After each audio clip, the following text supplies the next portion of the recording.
Yeah, so yeah, my name's Vanessa Pestridge and I live in Exminster in Teignbridge, and I have a split curacy part-time in Exminster, working with a very informal church for people that aren't too sure about church and need something a little bit more lighter touch and discussion based and things like that. And then alongside that, I'm a curate in Exeter as well. Do one main curacy and then you do placements within it. So I've done 2 years as a curate, 2 years as an ordinand, and then 2 years as a curate now. Don't know yet. That's the joys of this next year. Yeah.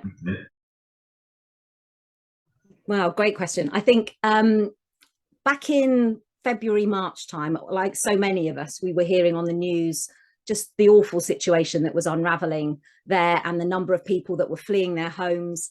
And then our government came up with this Homes for Ukraine scheme, where you were allowed to, if you could find a family, you could just sponsor them. And we realized quite quickly that all the developments over a pandemic of how connected everybody is now was going to be a real strength in this. And so we were able to have a whole community response really in Exminster. So we've actually got 25 guests in Exminster as a village, which I think is about, well, it's a large percentage of the Teignbridge community. But that's just because everyone sort of got together and worked together on it.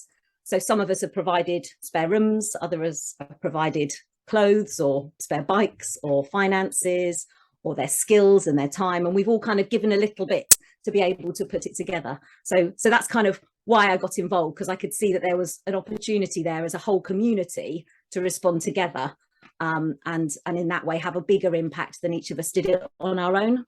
Yeah, okay. And you're excited about you having your own family?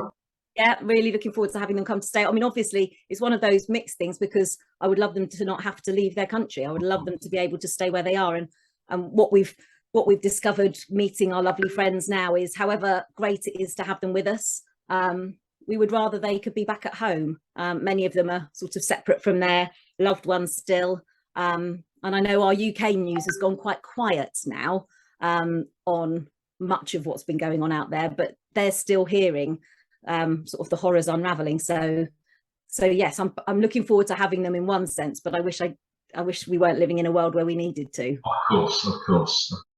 Yeah, so the whole of Teignbridge, we had this amazing kind of God connection moment where somebody at Heatree was talking to a friend of mine actually and saying, we'd love to sort of work out if they'd had a cancellation and they were looking to rebook, and then they suddenly thought, well, maybe we could offer it to Ukrainian families for this week. But they were saying to my friend, but we just don't know anyone that's sort of involved. How would we do that? How would that work? And he sort of linked us up, said, talk to Vanessa and we'll see. And from that link, we've been able to then, Teignbridge Voluntary Services, who are coordinating a lot of the response, were like, yeah, this is brilliant. We'd love to support it. And so we've been able to offer it across the whole of Teignbridge because there's sort of 40 bedrooms available, all with en suites. So it's like, actually, this could cater for a whole load of families rather than just a few. So that's what we've gone for. But we're on quite a tight time frame. It's happening at the end of August, so we've got it on it's the 20th, I think, to the 24th, and so the Saturday to the Wednesday, and we've already got 30 bookings, 30 family bookings. So I think that equates to about 80 people booked in to come, which is going to be amazing. And all of them have signed up. It's obviously Heatree's, those of, I know this is your area, so lots of people will know Heatree.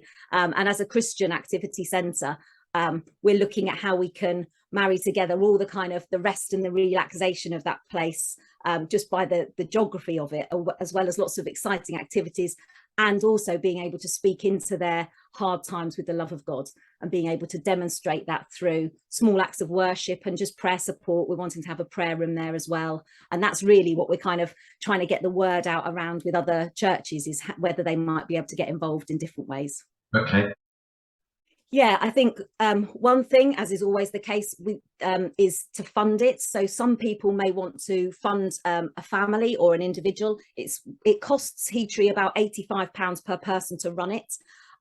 We're aware we might not be able to fully cover the costs, but we need to get as close as possible so it doesn't, it's not a massive detriment. So we're looking for Christians to be able to say, well, I'll sponsor somebody and make that happen, give them that holiday. So that's one thing. We're looking for really practical support, people who may want to come along and actually just have sort of pastoral care there, kind of chaplaincy role. They might like to help me with a forest school, kind of church Sunday thing. Or maybe they've got experience in setting up prayer spaces. I would love some help with that. So those kind of practical things. And the last, but definitely not the least, is people who are those faithful intercessors, the people that will just pray and pray and pray throughout the event and on the run up to it. I'd love to form a group for that, where I can send out sort of prayer updates if there's a particular need that suddenly comes up that we need people to be praying into. I would love to be able to have a group of people praying for the whole event before and during. Email me directly. I think maybe if you would be willing to share the link for the payments, that would be great. Then that can just be done directly. That doesn't need to come through me. But if they're willing to help practically, or they'd like to be part of the prayer team, then if they contact me directly, my email is very simple. It's just the letter V@pestridge.com.